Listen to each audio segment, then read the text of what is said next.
ఏంటి మీకు కూడా ఎగ్జామ్ రాయాలంటే చాలా కష్టంగా ఉందా? అంటే అది అయితే ఈ వీడియో మీకోసమే. ఎందుకంటే భయ్య సౌత్ కొరియాలో సునేయు ఎగ్జామ్ అని ఒకటి ఉంటది. అసలు అది ఎంత కష్టం అంటే మీరు కనీసం ఊహించలేరు అంత కష్టం. చిన్న పిల్లలు 4 years ఏజ్ నుంచే ఈ ఎగ్జామ్ రాయడానికి ప్రిపేర్ అవ్వడం స్టార్ట్ చేస్తారు. ఈ ఎగ్జామ్ జరిగే రోజు సౌత్ కొరియా మొత్తం సైలెంట్ మోడ్ లో ఉంటుంది. కార్స్, ట్రైన్స్, ఏరోప్లేన్స్ అన్ని వెహికల్స్ ని కంప్లీట్ గా స్టాప్ చేస్తారు. బిజినెస్ లు, షాప్లు, ఆఫీసులు అన్ని చిన్న చిన్నగా ఓపెన్ చేస్తారు. ఎందుకంటే ట్రాఫిక్ ఉండకుండా స్టూడెంట్స్ ఎగ్జామ్ సెంటర్ కి టయానికి రీచ్ అవడానికి. ఒకవేళ ఏదైనా స్టూడెంట్ లేట్ అయ్యాడు అనుకోండి, డైరెక్ట్ పోలీసులే వాళ్ళని ఎగ్జామ్ సెంటర్ కి తీసుకెళ్తారు. అదే మన ఇండియాలో ఎగ్జామ్ సెంటర్ కి లేట్ గా వచ్చారనుకోండి, తన్ని తరిమేస్తారు అంతే. కన్స్ట్రక్షన్ వర్క్స్ అన్ని స్టాప్ చేస్తారు. కొన్ని ఫ్లైట్స్ కూడా డిలే చేస్తారు. ఎందుకంటే స్టూడెంట్స్ ఏ డిస్టర్బెన్స్ లేకుండా ఎగ్జామ్ రాయడానికి. ఈ ఎగ్జామ్ ఒక్క రోజులో 8 to 9 hours జరుగుతుంది. ఏంటి మీకు ఇంకా అర్థం కాలేదా ఇది ఎంత కష్టమని?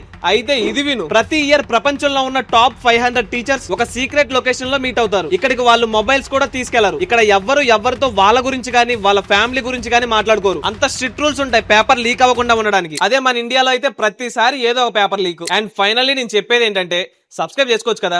Knowledge is divine. అప్పుడప్పుడు తెలుసుకోండి ఇలాంటివి.